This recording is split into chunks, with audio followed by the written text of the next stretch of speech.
অল্প বয়সে যে উসমান হাদি ভাই ওনাকে টার্গেট করে দুনিয়া থেকে বিদায় করে দিল, একটু কি চিন্তা করলো না? যেই মানুষটা মারল, যেই তাকে গুলি করলো, এর কি একটু চিন্তা ভাবলো না? কি করতেছি আমি, কারে গুলি করতেছি? আহারে, দুনিয়ার জমি তো আমাদের বয়সে অনেক রাজনীতিবিদরে দেখছি কিনা কন, কিন্তু রাজনীতিবিদের মধ্য থেকে এই উসমান হাদিকে আমি যতটুকু বুঝতে পারলাম অল্প বয়সে, উনি হলেন বাংলাদেশের একজন প্রকৃত রাজনীতিবিদ, ঠিক কিনা? যার ভিতরে শুধু মানুষের ভালোবাসা, দেশটাকে কেমনভাবে চাঁদামুক্ত করা যায়, দেশটা থেকে কেমনভাবে দুর্নীতিমুক্ত করা যায়, দেশটাকে কেমনভাবে ইসলাম প্রিয় মুসলমান প্রিয় দেশ বানানো যায়, দেশটাকে কেমনভাবে ওই সমস্ত ভারত আমাদের শত্রু, পূর্বেও ছিল এখনও আমাদের শত্রু, সামনেও এই ভারত আমাদের শত্রু, ঠিক কিনা কন? এই জন্য ওই ভারতের রক্ত চক্ষুকে উসমান হাদি ভয় করে না বিদায় ভারতের দালালরা উসমান হাদির মতন একজন বীরকে গুলি করে হত্যা করেছে, ঠিক কিনা? একটু চিন্তা করলো না? যাকে আমি গুলি করলাম তার তো একটা ফ্যামিলি আছে, তার একটা সন্তান, যেই সন্তানটার দিকে তাকাইয়া মানুষ অজরে চোখের পানিগুলো ছাড়ছে, ঠিক কিনা কন? যেই উসমান হাদির ফ্যামিলির দিকে তাকা, প্রত্যেকের মনের মধ্যে একটা ব্যথা লাগছে, ঠিক কিনা কন? এই জন্য আল্লাহর নবী জানায়া দিছেন, ও পৃথিবীর মানুষেরা শোনো, আমি নবী কালিমার দাওয়াত দিব। আবু জাহেল উতবা সাইবারা শোনো, আমি নবী আপনার কাছ থেকে পারমিশন নেই, আপনার রক্ত চক্ষুকে আমি নবীও ভয় পাই না, ঠিক? আল্লাহর হাবিব এত সুন্দর, আমার হাবিব শুধু সুন্দর তাই নয়, নবী কোরআনুল কারীমের তেলাওয়াত গুলো করতেছে, বহিরাগত বেঈমানগুলো নবীর কণ্ঠের মধুর তেলাওয়াত যখন শুনতেছে, মানুষগুলো পাগল পাগল হয়ে যাইতেছে। বেঈমানগুলো ডাক দিয়ে বানাই, কি শুনতেছি আমরা? কত কবিতা শুনলাম, কিন্তু এত সুন্দর, এত মজার কোনো দিন এমন বাক্যগুলো শুনি নাই, যেই কথাগুলোর অর্থমিল, যেই কোরআনুল কারীম তেলাওয়াত করে এত সুন্দর চন্দ মিলাইয়া মিলাইয়া মুহাম্মদ কোরআনুল কারীমের তেলাওয়াত করে, এটা তো সাধারণ কোনো ব্যক্তি হতে পারে না। আল্লাহর নবীর বেঈমানগুলো ডাক দিয়ে বলে না, আব্দুল্লাহর ছেলে মুহাম্মদ, বেঈমানগুলো তোমার ব্যাপারে বলল তুমি নাকি পাগল, আমরা তো তোমার কাছে এসা বুঝতে পারলাম তুমি কোনো মানুষ নাম, তুমি আসলে কি আমরা জানতে চাই। আল্লাহর নবী বহিরাগত বেঈমানদেরকে নবীজি বললেন, শোনো, আমার আল্লাহ আমার নবী এবং রাসূল হিসাবে দুনিয়াতে পাঠাইছে, তোমরা যদি জান্নাতে থাকতে চাও আমি নবী তোমাদেরকে বলবো, তোমরা যদি কালিমা পড়তে পারো, এই কালিমা পড়ার মাধ্যমে আমি নবী তোমাদের জন্য জান্নাতের জিম্মাদার আমি নবী হয়ে যাব। সুবহানাল্লাহ। আরে ভাই, আল্লাহর হাবিব এই কথাগুলো যখন বলতেছে, বেঈমানগুলো আল্লাহর নবীর কথা শুনে তারাও বুঝতে পারলেন না, না এটা সাধারণ কোনো মানুষ নয়। এই মুহূর্তে আমরাও মুহাম্মদ নবীর কাছে কালিমা পড়ে মুসলমান হইতে হবে।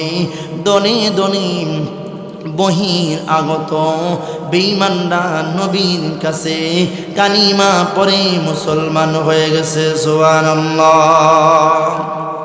আবু জাহেল উতবা সাইবা এবার তো চিন্তিত হয়ে গেলেন, কিরে দরবারটা আমরাই লাগাইছি, কারণ আমরা যদি পথের মধ্যে এই মুহাম্মদ নবীর ব্যাপারে না বলতাম তাহলে তো আজকে এই ঘটনা ঘটতো না। এখন কি করা যায়? এখন দ্রুত মেলা গুছায়া মাত্র কয়েকদিনের ভিতরেই মেলা শেষ করে দিছে সুবহানাল্লাহ। এবার মক্কার চত্বরে বসছে মিটিং করার জন্য, এক একজন এক একটা পরামর্শ দিচ্ছে কি করা যায়। আল্লাহর হাবিব দাবি করছে মুহাম্মদ নবী দাবি করে, এখন তো আমাদের মানুষরা তো কালিমা পড়তেছে, বরং বিশ্বের বিভিন্ন রাষ্ট্র থেকে যারা ছিল তারাও তো মুহাম্মদ নবীর কথা শুনে তারাও ধর্ম পরিবর্তন করে ফেলছে। এইভাবে যদি চলতে থাকে তাহলে আমাদের রাজত্ব থাকবে না। কি করতে পারি? নজর বিন হারেস ছোট একজন সর্দার, বড় সর্দারদের মধ্য থেকে নজর বিন হারেস বেঈমান দাঁড়ায় গেছে। নজর বিন হারেস দাঁড়াইয়া আল্লাহর নবীর ব্যাপারে আবু জাহেলকে ডাক দিয়ে বলেন, ও আবু জাহেল, আমি ছোট মানুষ, একটা পরামর্শ দিতে পারি। কি পরামর্শ? কারণ দেখবেন অনেক বিশাল দরবারের মধ্যে অনেকে আমরা বসে বিভিন্ন দরবার কারকরা ডেকে না, কন দরবারের মধ্যে ছোট মানুষ অনেক সময় এমন কথা বলে পুরা দরবার ঘুরাইয়া দেয়, ঠিক না কন? হ্যাঁ, নজর বিন হারেসও দাঁড়াইছে, বলেন আমার কাছে একটা পয়েন্ট মনে হয়, যেহেতু মুহাম্মদ সাল্লাল্লাহু আলাইহি ওয়াসাল্লাম নবী দাবি করে, এই ক্ষেত্রে আমরা তার বিরুদ্ধে না গিয়া চলো ধর্মের বিষয়ে যারা জানে তারাই এটা সমাধান দিতে পারবে, ঠিক না কন?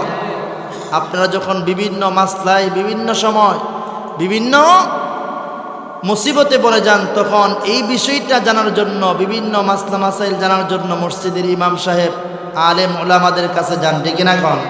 সমাধান আলেমরাই দিয়ে দেয়, ঠিক না কন? নজর বিন হারেস যখন বলছে, শোনো এই আল্লাহর হাবিব যেহেতু দাবি করছে, চলো মদিনায় বড় বড় ইহুদিরা তাকে আলেমরা ওনারাই আমাদেরকে একটা সমাধান দিয়ে দিবে। সুবহানাল্লাহ। আবু জাহেল বলেন, বেটা ছোট মানুষ, সুন্দর কথা বলছো, যাও। নজর বিন হারেস মক্কা নগরীর থেকে কয়েকজন যুবক লইয়া মক্কা থেকে মদিনায় আগমন করছে। সুবহানাল্লাহ। নজর বিন হারেস মক্কা নগরী থেকে সমস্ত বেঈমানদের মধ্য থেকে কিছু বেঈমানদেরকে লইয়া মদিনা বড় বড় আলেমদের সামনে হাজির হয়ে গেল। মদিনার আলেমদেরকে ডাক দিয়ে বললেন, মদিনার আলেমরা শুন, আমরা মক্কা নগরীর থেকে আসছি গো। আমরা তো মক্কা নগরীর মানুষ বেশি ভালো নাই। কেন? কারণটা কি? বলেন, মক্কা নগরীতে আব্দুল্লাহর ছেলে মুহাম্মদ নবী দাবি করে নতুন ধর্মের দাওয়াত দিন, যার ফলে মক্কা নগরীর মানুষ দলে দলে কালিমা পড়ে মুসলমান হয়ে যায়। এই জন্য আমরা কয়েকজন ব্যক্তি আসছি, বড় বড় সর্দাররা আমাদেরকে পাঠাইছে মুহাম্মদ নবীর বিষয়ে আপনাদের কাছ থেকে পরামর্শ নেওয়ার জন্য। কি পরামর্শ? মুহাম্মদ তিনি কোনোদিন মাদ্রাসায় পড়ে নাই, কোনোদিন স্কুলেও পড়ে নাই। এই মুহাম্মদ কোনোদিন কোনো মানুষের কাছে কোনো কিছু শেখে নাই, কিন্তু এমন কথাগুলো বলে গো, যেই কথাগুলোর মাধ্যমে মানুষ আকর্ষণ হইয়া মুহাম্মদ নবীর কাছে কালিমা পড়ে পড়ে মুসলমান হয়ে যায়। সুবহানাল্লাহ। মদিনার বড় বড় ইহুদি আলেমরা এই কথা শোনার পরেও তাদেরও মনের মধ্যে একটা জাগনা দিছে, এই বুঝি যার কথা এতদিন পর্যন্ত তাওরাতের বিভিন্ন পৃষ্ঠায় মুহাম্মদ নবীর নাম শুনছিলাম, আজকে বুঝি সেই নবীন কথায় আমাদের সম্মুখে হাজির হয়ে গেলাম। মদিনার আলেমরা সারা রাত রিসার্চ করলাম। সকালবেলা নজর বিন হারেসকে ডেকে ডেকে বলেন, ও মক্কা নগরীর সমস্ত মানুষের শুন, তোমরা যে বিষয় নিয়ে আসছো আমরা সারা রাত রিসার্চ করলাম, তবে শোনো, তোমরা কিন্তু একটা কথা বলছো যে মুহাম্মদ নিজে কোনো দিন কোনো মাদ্রাসায় পড়ে নাই, কোনো দিন স্কুলও পড়ে নাই, কিন্তু ইনি এমন এমন কথা বলেন যেই কথাগুলো মানুষ শুনে শুনে কালিমা পড়ে মুসলমান হয়ে যায়। এই জন্য এই কথার ভিত্তিতে তোমাদের কাছে আমরা তিনটা প্রশ্ন তুলে দেব। এই তিনটা প্রশ্ন যদি সঠিকভাবে তুমি মুহাম্মদ নবীর কাছ থেকে জবাব নিতে পারো, দিতে পারে, তাহলে তোমরাও মুহাম্মদ নবীর কাছে নবী মেনে কালিমা পড়ে মুসলমান হইবা। সুবহানাল্লাহ। একটা আওয়াজ দিব আল্লাহু আকবার। এই আওয়াজ হবে না আরো জোরে আল্লাহু আকবার। আল্লাহ রাব্বুল আলামিন হাবিবের ব্যাপারে বেঈমানগুলো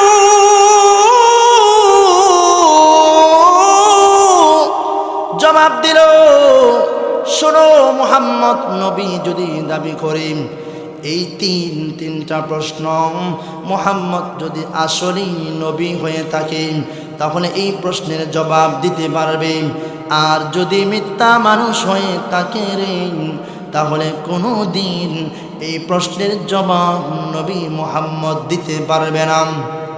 তিনটা প্রশ্ন লইয়া বেঈমানরা মক্কা নগরীতে প্রবেশ করছে। মক্কা নগরীর ভিতরে প্রবেশ করে আবু জাহেলকে বললেন, মদিনার আলেমরা সমাধান দিয়ে দিছে, তিনটা প্রশ্ন আমাদের সম্মুখে হাজির করছে। তিনটার প্রশ্ন শুনাম আবু জাহেল পাগল হয়ে গেছে, খুশি আনন্দ আত্মহারা আবু জাহেল। এই বুঝি মুহাম্মদ তিনি এখনই যদি এই প্রশ্নের জবাব না দিতে পারে তাহলে তো তিনি মিথ্যা পয়গম্বর হয়ে যাবে। এদের মনের এই বাসনা লইয়া তারা আল্লাহর নবীকে তালাশ করতেছে। আল্লাহর নবীকে তালাশ করতে করতে নবীকে পাইলেন। আল্লাহর নবী খানাই কাবার সামনে দাঁড়াইয়া আল্লাহর নবী মালিকের সাথে কথা বলে আবু জাহেল উতবা সাইবারা নবীর কাছে হাজির হয়ে গেল। আল্লাহর নবীর ডাক দিয়ে বলে, বাতিজা মুহাম্মদ, তুমি আমাদের বাতিজা, তোমার কাছে আমরা তিনটা জিনিস নিয়ে আসছি। এই তিনটা প্রশ্ন যদি সঠিকভাবে জবাব দিতে পারো তাহলে বুঝে নিব তুমি আখির জামানার পয়গম্বর। আর যদি এই তিনটা প্রশ্নের জবাব বাতিজা তুমি না দিতে পারো রে তাহলে মক্কা নগরীর ভিতরে কালিমার দাওয়াত দেওয়া চলবে না। নাউজুবিল্লাহ। কর আল্লাহর হাবিব ডাক দেবেন, চাচা আমি কি মক্কা নগরীর ভিতরে কালিমার দাওয়াত দিব কি দিব না, এটা আপনি চাচার কাছ থেকে আমি অনুমতি নিব না। কারণ আমার আল্লাহ যতদিন নিষেধ না করবে ততদিন আমি নবী কালিমার দাওয়াত দেওয়া বন্ধ করব না। সুবহানাল্লাহ। যারা ইসলামের জন্য লড়ে, যারা দ্বীনের জন্য লড়ে, যারা দেশের জন্য লড়ে, তারা কোনো দিন মানুষের ভয় ভীতিকে কোনো দিন ভয় করে না। ঠিক কিনা কন? রক্তচক্ষুকে ভয় করে না। দেখেন না, গোটা পৃথিবীর সমস্ত মানুষ শরীফ উসমান হাদি ওনাকে দেখছে, সবাই ওনার খবর শুনছে। উনি কেমন একজন ব্যক্তি ছিলেন। অল্প বয়সে যে উসমান হাদি ভাই ওনাকে টার্গেট করে দুনিয়ার থেকে বিদায় করে দিল, একটু কে চিন্তা করলো না যেই মানুষটা মারল, যেই তাকে গুলি করলো, এর কি একটু চিন্তা ভাবলো না কি করতেছি, আমি কারে গুলি করতেছি? আহারে, দুনিয়ার জমি তো আমাদের বয়সে অনেক রাজনীতিবিদরে দেখছি কিনা কন, কিন্তু রাজনীতিবিদের মধ্য থেকে এই উসমান হাদিকে আমি যতটুকু বুঝতে পারলাম অল্প বয়সে, উনি হলেন বাংলাদেশের একজন প্রকৃত রাজনীতিবিদ, ঠিক কিনা?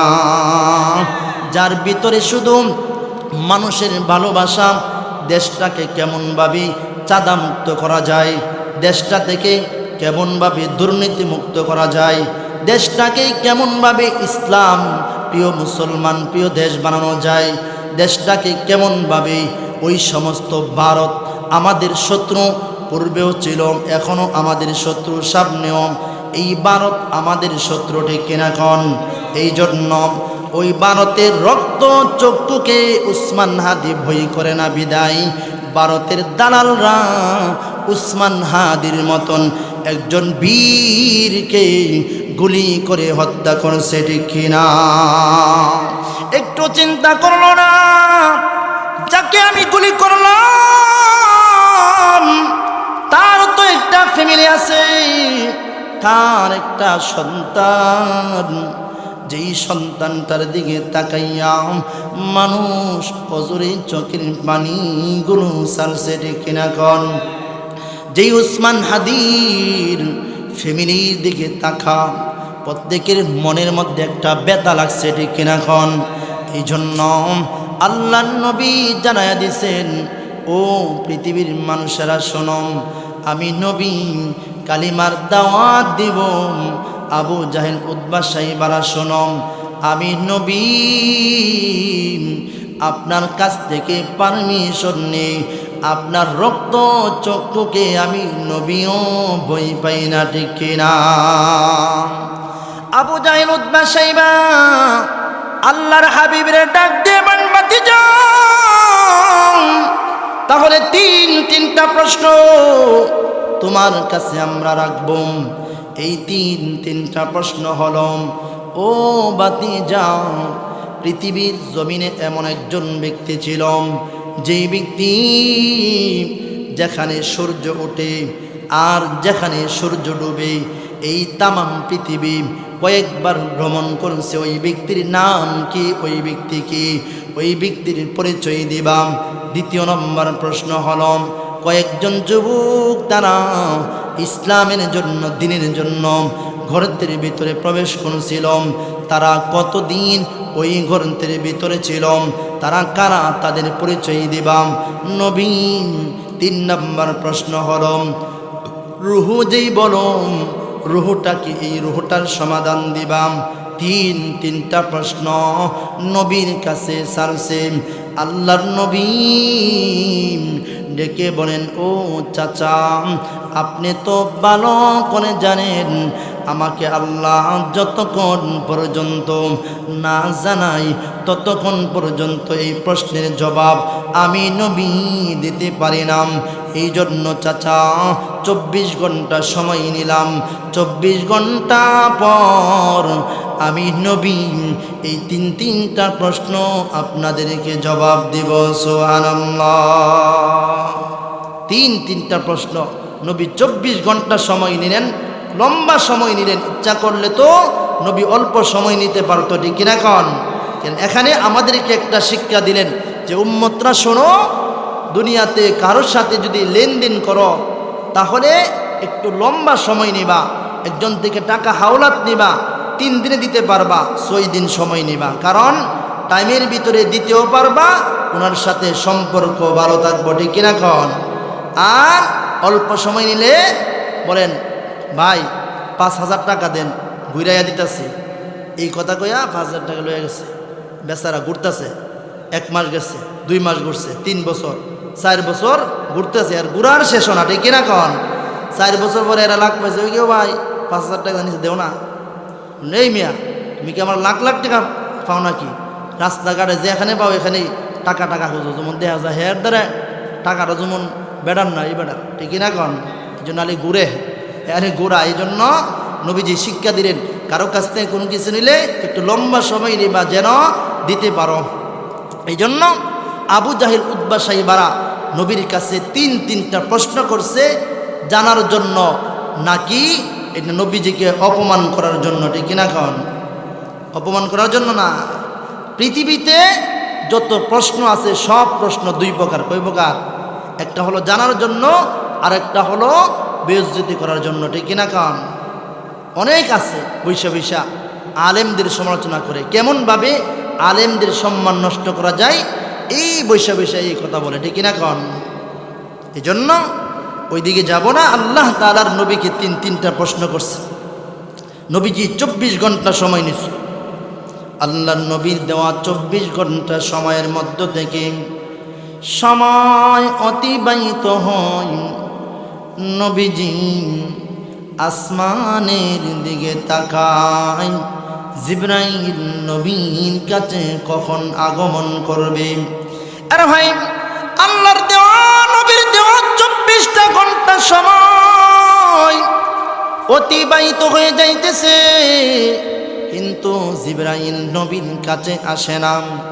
24টা ঘন্টা যখন পার হয়ে গেল, পরের দিন আবু জাহেল উতবা সাইবারাম 24 ঘন্টা অতিবাহিত হওয়ার পর আবু জাহেল উতবা সাইবারাম নবীর কাছে হাজির হয়ে গেছে। আল্লাহর নবী ডাক দিয়ে বলেন, ও বাতিজাম, তোমার কাছে যে সময় দিয়েছিলাম এই সময় তো অতিবাহিত হয়ে গেল, তিনটা প্রশ্নের জবাব আমাদেরকে শোনায়া দাও। আল্লাহর নবী চোখের পানি যেন সেরে সেরে দেন। আল্লাহর নবী চাচাকে ডাক দেবেন, চাচা আপনি তো ভালো করে জানেন আমি বাতিজা মুহাম্মদ যতক্ষণ পর্যন্ত আল্লাহ আমাকে না জানাই ততক্ষণ পর্যন্ত আমি নবী কোনো কিছুই বলতে পারি না, ঠিক না? আল্লাহর নবী বলেন, এই পৃথিবীর উম্মতরা শুন,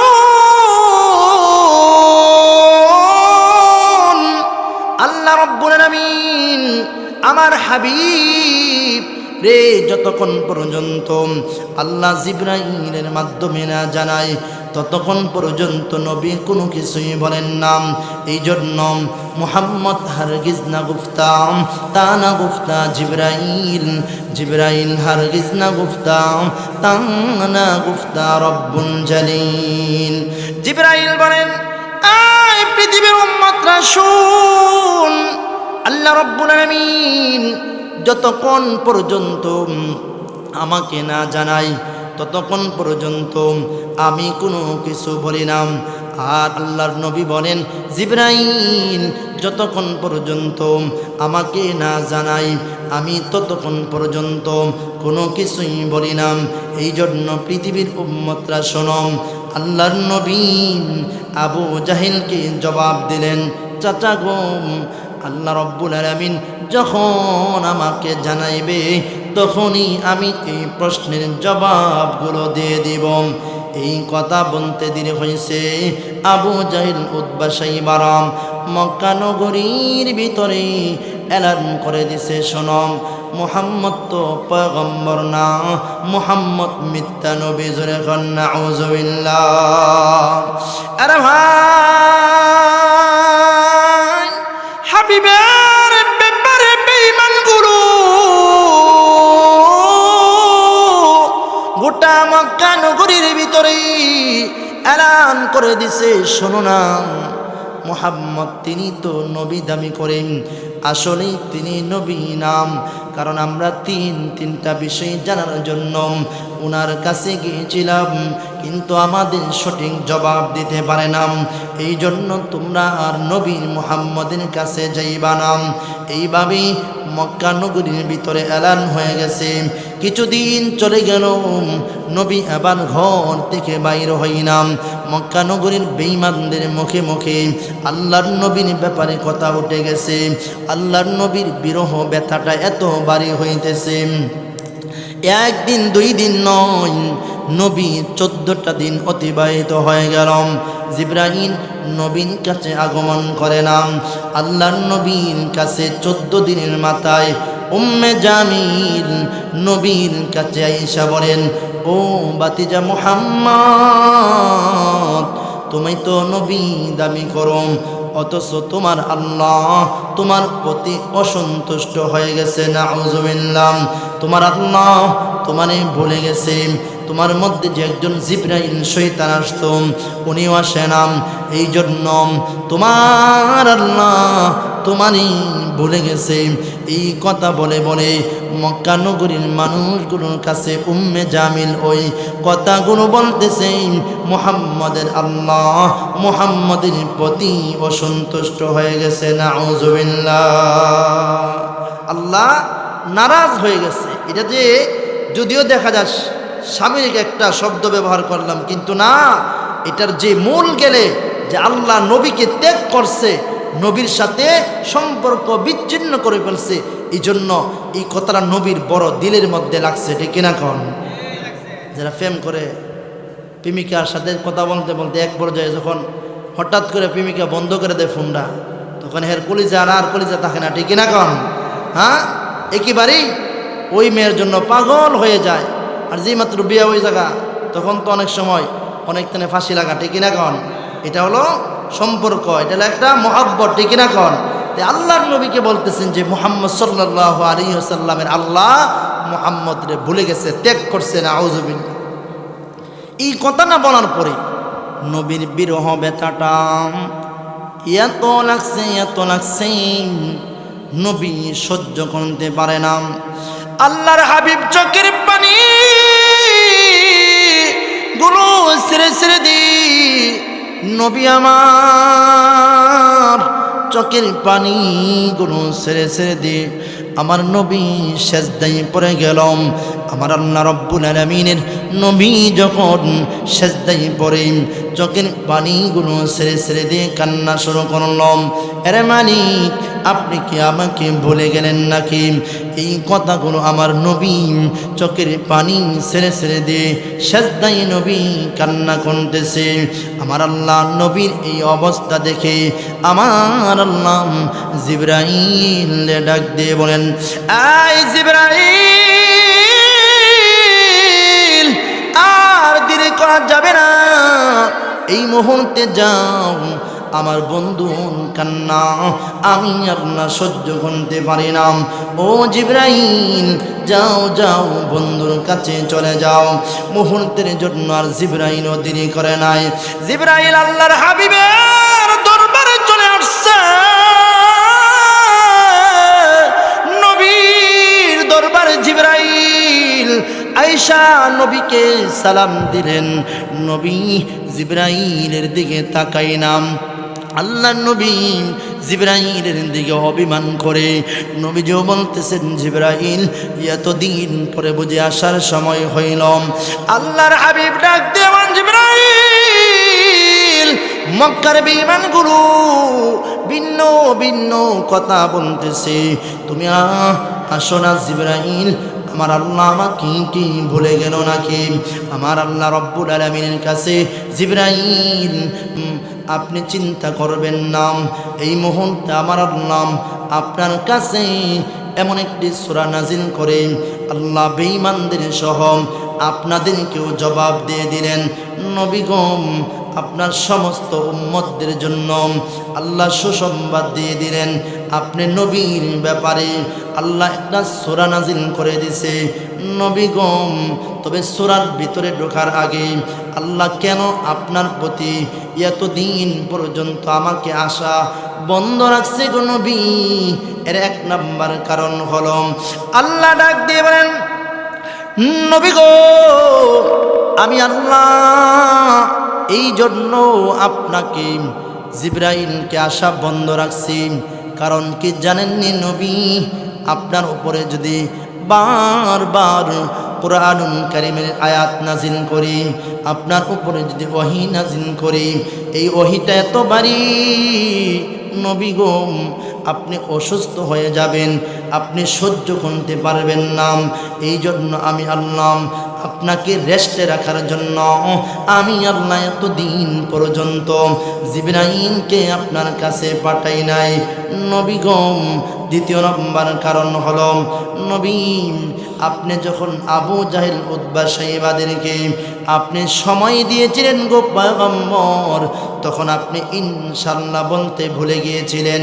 এই জন্য গোটা পৃথিবীর সমস্ত উম্মতদেরকে আপনি নবী শিক্ষা দেওয়ার জন্য, নবী গো আমি আল্লাহ ইনশাআল্লাহর আমল শিক্ষা দেওয়ার জন্য আপনার উম্মতরা যখন এই কথা বলতে পারে, এখন থেকে আর কোনো দিন নামাজ ছাড়ব না ইনশাআল্লাহ, এখন থেকে আর কোনো দিন রোজা ছাড়ব না ইনশাআল্লাহ, এখন থেকে আর গুনাহ করব না, এখন থেকে সুদ খাইব না ইনশাআল্লাহ, ঘুষ খাইব না, দুর্নীতি করব না, চাঁদাবাজি করব না ইনশাআল্লাহ, প্রত্যেকটা কাজে কর্মে যেন ইনশাআল্লাহ ব্যবহার করে, ইনশাআল্লাহ যেই কাজের মধ্যে ব্যবহার করবে গো আমি আল্লাহ ওই কাজটা সহজ করে দেব। সুবহানাল্লাহ।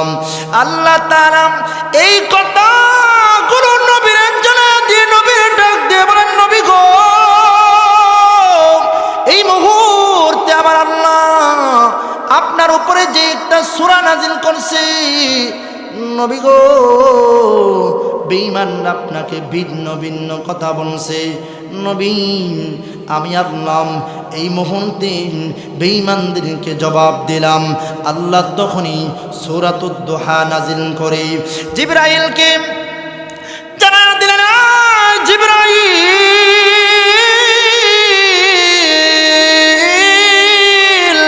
আমার বন্ধু এতদিন পর্যন্ত বন্ধু কষ্ট করছে, আমি আল্লাহ বন্ধুরে ভুলে গেছি, ও জিবরাইল এই মুহূর্তে আমার বন্ধুকে জানায়া দাও। আল্লাহ রাব্বুল আলামিন তখনই আমার নবীর উপরে সূরাতুদ দুহা নাজিল করে।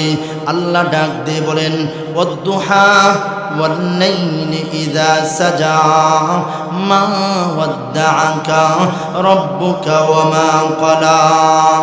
আল্লাহ রাব্বুল আলামিন জিবরাইলকে জানায়া দিলেন, জিবরাইল আমার বন্ধুর কানে শোনায়া দাও, ওয়াদ-দুহা আমি আল্লাহ আলোর কসম খাইলাম, আমি আল্লাহ ওয়াল-লাইলি ইযা সাজা আমি আল্লাহ অন্ধকারের রজনীর কসম খাইলাম। আমার আল্লাহ রব্বুল আলামিন দুইটা কসম কাটলেন। এই যে দুইটা কসম কাটলেন, এই দুইটা কসম এত দামি মূল্যবান সময়ের কসম আল্লাহ কাটছেন, কারণ যেই সময়টার কথা আল্লাহ বলছেন এই সময়টা দুনিয়াদার এবং দিনদার উভয়ের জন্য এই সময়গুলো অত্যন্ত গুরুত্বপূর্ণ, ঠিক কিনা? যারা দুনিয়াদার তাদের জন্য এই সময়টা অত্যন্ত দামি, আর যারা দিনদার মুত্তাকি তাদের জন্য এই সময়টা দামি, ঠিক কিনা? কারণ আল্লাহ বলেন ওয়াদ-দুহা আমি আল্লাহ আলোর কসম খাইলাম, অর্থাৎ সকালবেলা যে ফজরের পরে যে আলোটা হয় আল্লাহ সেই আলোর কসম খাইলেন। এই আলোটা যারা দুনিয়াদার, এই দুনিয়াদারের জন্য এটা অত্যন্ত দামি একটা সময়, ঠিক কিনা? কন দুনিয়াদার যারা কান্ডা খাড়া করে রাখে যে কখন মসজিদের মাইকে আজানটা দিব, আজানটা শুই নই সব রেডি করে বন্ধ রওনা করে, ঠিক কিনা? কন এই যে 8টা পর্যন্ত যে কাজগুলো করে, বাকি 8টার পর থেকে সন্ধ্যা পর্যন্ত আর এমন কাজ করতে পারে না, ঠিক কিনা? কন এই জন্য দুনিয়াদারের জন্য এই সময়টা অত্যন্ত মূল্যবান, যারা দিনদার তাদের জন্য এই সময়টা মূল্যবান, কারণ তারা ফজরের নামাজ পড়া, যারা দিনদার তারা কুরআনুল কারীমের তেলাওয়াত করে অথবা আল্লাহর জিকির করে, জিকির পড়ার পরে ইশরাকের নামাজ পড়ে আল্লাহর কাছে চাই, এই বান্দা আল্লাহর কাছে দামি হয়, এই সময়টা ওই বান্দার কাছে সবচেয়ে মূল্যবান সময়, ঠিক কিনা? কন এই জন্য নবীজি বলেন যারা দিনদার দুনিয়াদার তাদের জন্য অন্ধকারের রজনীর যে কসম খাইছে। অনেকে যারা কাজ করে তারা যখন একটু ধরেন 8টা-9টা বেজে যায় তখনই তারা ঘুমিয়ে যায়, কারণ আগামীকালও কাজ করতে হবে। আর যারা দিনদার তারা অপেক্ষায় থাকে কখন অন্ধকার হবে, আমি আল্লাহর দরবারে তাহাজ্জুদের নামাজে সেজদা দিব, ঠিক কিনা? কন আল্লাহ বলেন ওয়াদ-দুহা ওয়াল-লাইলি ইযা সাজা। আল্লাহ রাব্বুল আলামিন জিবরাইলের মাধ্যমে নবীরে জানাইছেন, নবী গো আমি আল্লাহ আলোর কসম খাইলাম, আমি আল্লাহ অন্ধকারের রজনীর কসম খাইলাম, মুফাসসিরিন কারাম আরো দুইটা অর্থ তোলেন। আল্লাহ রাব্বুল আলামিন বলেন, আমি আল্লাহ আপনি নবীর উজ্জ্বল সুন্দর চেহারার কসম খাইলাম। সুবহানাল্লাহ।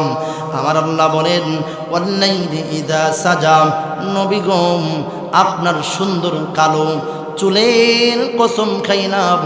আল্লাহ এরপরে বলেন, মা ওয়াদ্দাআকা রব্বুকা ওয়া মা ক্বালা। আমার আল্লাহ বলেন, নবী গো আপনার রব আপনার বনে নাই, আপনার প্রতি আপনার রব অসন্তুষ্ট হয় নাই। সুবহানাল্লাহ। একটা আওয়াজ দিন আল্লাহু আকবার। আর জোরে আল্লাহু আকবার। আল্লাহ ডাক দিয়ে বলেন, হাবিব বেঈমান গুরু আপনার ব্যাপারে বলছে, আমি আল্লাহ আপনার প্রতি অসন্তুষ্ট হয়ে গেলাম। আমি আল্লাহ কসম কেটে আমি আল্লাহ জানায়া দিলাম আপনার প্রতি আমি আল্লাহ অসন্তুষ্ট হই নাই। তারপরেও নবীর কান্না বন্ধ হইলাম। আল্লাহ রাব্বুল আলামিন বলেন, ওয়ালাল আখিরাতু খায়রুন লাকা মিনাল উলা। আমার আল্লাহ বলেন, নবী গো দুনিয়াতে আপনাকে যত পরিমাণ নিয়ামত দিলাম, পরকালে আপনার জন্য অসংখ্য অগণিত নিয়ামতের ব্যবস্থা আমি আল্লাহ করে রাখছি। তারপরেও নবী কান্না বন্ধ করে নাম। আল্লাহ জিবরাইলকে জানা দিচ্ছেন, জিবরাইল আমার বন্ধু ব্যথা পাইছে। আমি আল্লাহ তো বন্ধুরে খুশি না করে ছাড়তে পারি না। ও জিবরাইল তুমি তো জানো ইব্রাহিম পয়গম্বর তিনি হলেন খলিলুল্লাহ, আর আমার নবী হলেন হাবিবুল্লাহ। ইব্রাহিম নবীর হাবিবুল্লাহ নয়, ইব্রাহিম হলেন খলিলুল্লাহ। এর অর্থ হল ইব্রাহিম নবী আল্লাহকে খুশি করার জন্য সব সময় ব্যস্ত থাকতেন। আর আমার নবী বলেন, নবীকে আল্লাহ বলেন, নবী আপনি হলেন হাবিবুল্লাহ, আমি আল্লাহ নিজে আপনাকে খুশি করার জন্য ব্যস্ত। সুবহানাল্লাহ। আরে ভাই কেমন মায়ার নবী আমার নবী, যেই নবীরে আল্লাহ নিজে খুশি করার জন্য আমার আল্লাহ ব্যস্ত হয়ে যায়। আল্লাহ বলেন, ওয়ালা সাউফা ইউতিকা রাব্বুকা ফাতারদা। আমার আল্লাহ বলেন, নবী গো আপনি কান্না করেন, আমি আল্লাহ এই মুহূর্তে আপনার উপরে যে আয়াত নাজিল করলাম, আমি আল্লাহ এই মুহূর্তে আপনাকে সুসংবাদ দিলাম। নবী গো আমি আল্লাহ কিয়ামতের ময়দানে আপনি নবী যতক্ষণ পর্যন্ত খুশি না হবেন ততক্ষণ পর্যন্ত আমি আল্লাহ আপনাকে নিয়ামত দিতেই থাকব। যতক্ষণ না আপনি খুশি না হবেন ততক্ষণ পর্যন্ত আমি আল্লাহ আপনাকে নিয়ামত দিয়ে আপনাকে খুশি করে ছাড়ব। সুবহানাল্লাহ। এই আয়াত নাজিল হয়েছে পরে আল্লাহর নবী মুস্কি হাসি দিয়েছেন। সুবহানাল্লাহ। আবু বকর সিদ্দিক জিজ্ঞাসা করলেন, ইয়া রাসূলুল্লাহ এখানে আপনি মুস্কি হাসি দিয়েছিলেন কারণটা কি? আল্লাহর নবী জবাব দিয়েছেন, আবু বকর শোনো, কেন আমি মুস্কি হাসব না? কারণ কি জানি? আমার আল্লাহ এমন একটা শব্দ ব্যবহার করেছে, আমার আল্লাহ আমাকে এমন একটা কথা বলছে, আল্লাহ হাসরের ময়দানে আমি নবীরে খুশি করে ছাড়বে। তবে আমি নবী এই কথার উপরে ভিত্তি করে হাসরের ময়দানে আমি নবী মালিকের দরবারে আমি সুপারিশ করব সমস্ত উম্মতের ব্যাপারে। আমি নবী সুপারিশ করে তাদেরকে জান্নাতে নিয়ে যাইব। সুবহানাল্লাহ। আল্লাহ তাআলার হাবিব বলেন, আবু বকর শুন, হাসরের ময়দানে আমার আল্লাহ আমাকে মাকামে মাহমুদ নামক একটা চেয়ার দান করবে। তখন আমি চেয়ারের মধ্যে উঠব না, তখন আমি আমার উম্মতের জন্য পেরেশান হয়ে যাব। আল্লাহর নবী বলেন তখন সমস্ত উম্মতের ব্যাপারে নবী মালিকের কাছে সুপারিশ করবে। আল্লাহর নবী সেই দিন সুপারিশ কবুল করে সমস্ত গুনাহগারকে আমার আল্লাহ মাফ করে জান্নাতি বানায়া দিবেন। সুবহানাল্লাহ। এই জন্য আল্লাহ বলেন ওয়ালা সাউফা ইউতিকা রাব্বুকা ফাতারদা, আমি আল্লাহ আপনাকে খুশি করে ছাড়ব। সুবহানাল্লাহ। এরপরে আল্লাহ বলেন আলাম ইয়াজিদকা ইয়াতীমান ফাআওয়া ওয়া ওয়াজাদাকা দাল্লান ফাহাদা ওয়া ওয়াজাদাকা আইলান ফাআগনা। আল্লাহ নবীকে সান্ত্বনা দিলেন, নবী আপনি ব্যথা পাইছেন, কষ্ট পাইছেন, অথচ আপনি দুনিয়াতে এতিম অবস্থায় আপনি অসহায় ছিলেন, আমি আল্লাহ আপনাকে তখনও জিম্মাদারি পালন করছি। সুবহানাল্লাহ। আমি আল্লাহ খাদিয়াতুল কুবরার মাধ্যমে আরবের 5 নম্বর ধনী বানাইছি। আমি আল্লাহ শেষ ভাগে আমাদেরকে 3টা নসিহত করলেন যে পৃথিবীর উম্মতরা, নবী আপনি এতিম ছিলেন, এতিমদের সাথে ভালো ব্যবহার করবেন। 2 নম্বর ও আম্মাস সাইলা ফালা তানহার, মসজিদ মাদ্রাসার জন্য আল্লাহর রাস্তা যদি কেউ চাই তাহলে দিবা, কখনো ফেরত দিবা না। 3 নম্বরে আল্লাহ বলেন ও আম্মা বিনিয়ামাতি রব্বিকা ফাহাদ্দিস, গোপনীয় এবং প্রকাশ্য যত নিয়ামত দিলাম নিয়ামতের শুকরিয়া আদায় করবা। এটা আমাদের উপরে। ওই যে 3টা প্রশ্ন করছিল আল্লাহ তাআলা নবীর মাধ্যমে জানায়া দিয়েছেন, ও আবু জাহেল উতবা সাইবারা শোনো, 3টা প্রশ্ন করছিলা। 1 নম্বর প্রশ্নের জবাব নাও যে পৃথিবীটা, তামাম পৃথিবী যেখানে সূর্য ওঠে আর যেখানে ডুবে, এই পৃথিবী ভ্রমণ করছিল ওই ব্যক্তির নাম কি? বাদশাহ জুলকারনাইন। তিনি তামাম পৃথিবী কয়েকবার ভ্রমণ করছে। সুবহানাল্লাহ। 2 নম্বর প্রশ্নের জবাব নিয়ে যাও, ওই যে কিছু যুবক তারা ঘর থেকে বাইর হয়েছিল, তারা আসহাবে কাহাফ, তারা 309 বছর এই গর্তের ভিতরে ছিল। সুবহানাল্লাহ। রুহুর কথা বলছিলা, রুহুটা ধরা যাবে না। এই রুহুটা হলো তোমার লাট, তুমি যখন দুনিয়ার থেকে বিদায়, তখন তোমার রুহু চলে যাবে, তুমি দুনিয়ার থেকে বিদায় নিয়ে যাইবা। এই 3টা প্রশ্নের জবাব দিছে। তারপরেও আবু জাহেল উতবা সাইবারা আল্লাহর নবীকে মানে নাই, এই জন্য তারা জাহান্নামী। আবু বকর উসমান আলী তারা নবীকে মানছে, জান্নাতি। ডেকে রাখুন। আল্লাহ পাক আমাদের সবাইকে নবীর আদর্শ